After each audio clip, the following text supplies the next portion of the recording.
台东一个民众总是买一罐凉的要食，这曙光茶类煞去数到乌乌软软的物件，这包装甲打开嘛，发现内底有真侪乌乌的物件。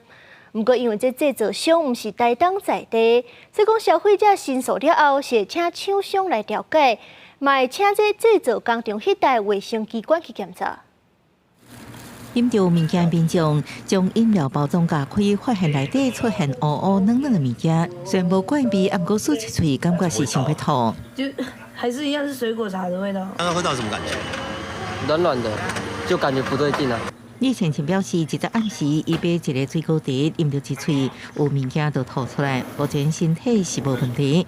不过台东县消保官表示，若消费者感觉安尼食品无安全，应提出申诉，请求厂商赔偿。不过制作工厂无伫台东相关的食品安全检查，会转互当地卫生机关来处理。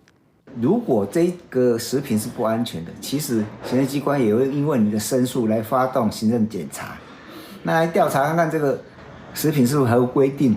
饮料商表示，消费者来申诉一定会妥善处理。不过李先生讲，过去啉饮料无安尼经验，短时间内可能唔敢去啉，看无内容物的饮料咯。公司新闻台东报道。